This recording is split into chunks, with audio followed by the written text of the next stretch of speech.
it's important to keep in mind that you're competing on a national level, which means you may compete this weekend in California, but next weekend you might be in Chicago or Louisiana or Rhode Island. You never know where you may end up.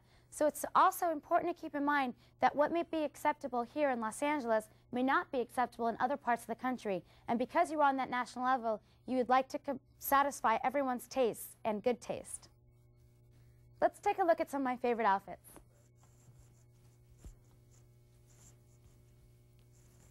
This is my Rocky outfit. This is when I use the music from Eye of the Tiger.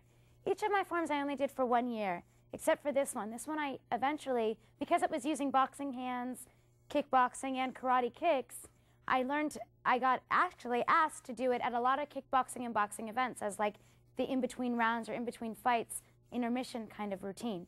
And it was actually very exciting, and it really fit because it was choreographed to use in a 20 by 20 ring, which is the same size that they were fighting in. So let's go on to the next outfit.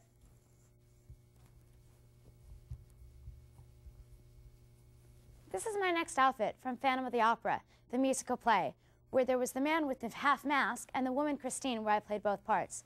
I would introduce myself like this and move back into my ready position, and I would turn around and place this mask on like so, and turn around and begin my form with the mask on for the rest of the routine.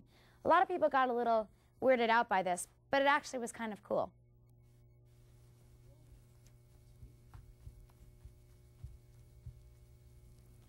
And here's my next outfit. This was Fantasia, Sorcery Apprentice, the little Mickey Mouse, but we're not allowed to say that because Disney gets upset. But with this one, we tried something a little different. The mask didn't really work. The rocket didn't really work. This time we tried a magic trick because Sorcery Apprentice was kind of magic, you know, a little bit here, a little bit there. So what we did was we had a little contraption in my hand, which magicians use, which shoot a flame out of your hand and happened to be able to shoot two. So I would shoot to the left, and then I would shoot to the right, and then I would throw it to the side to my dad, and then I would begin my form. It was kind of exciting and another little trick, if you want to call, to get people's attention into watching your form. Because I've also found that if you have the crowd on your side and they're into your form, the judges seem to enjoy your performance a little bit better too.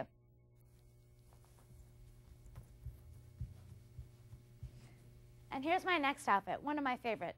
This is when I finally began to win. Thank God. This was from Cirque du Soleil, which is the Circus of the Sun, which is it's in Canada, Montreal. It's the circus that comes to town. It's not your average circus. It's a little different. But what it is, it's the Circus of the Sun. So what we thought was this is more of like a sunburst. And it really fit the title of the music. And it's very fast, different kind of beats, outrageous kind of music, sort of French background, very different. And this just really fit it. And it really, really did well for me.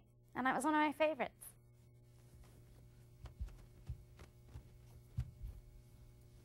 And here's my favorite outfit, the last, James Bond. I was 007. It was the most fun I had competing in all my years.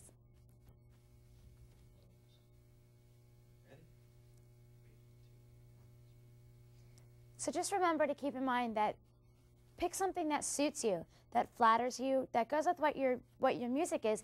You don't necessarily have to say, if you're a gentleman, take off your jacket, just take off your jacket. That's not the point of what we're doing here. The point is something that goes along with the music, to be creative.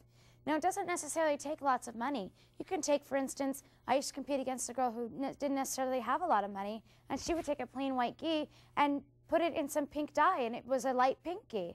And it was just something a little bit different that was competing with something that I did. Just a little, you know, idea you could use.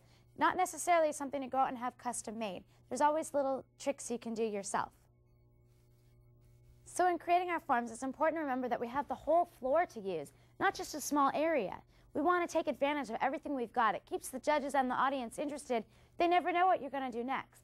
So here's what we don't want to do. We don't want to stay right here and just do our form in a very small area and be done with our form in this small area. We've got the whole floor to use. So here's an example of something I used to do that took me up to the front, across the front, back, diagonal.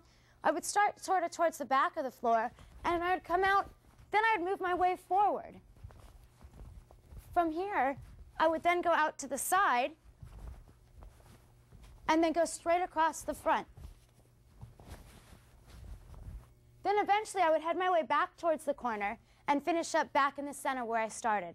So really, you've got so many options, so many different combinations. It's nice to pick your favorite combinations, pick an area where in the form you'd like to put it and find a way to connect them with your next favorite combination in using all the floors and getting you all the way across everywhere.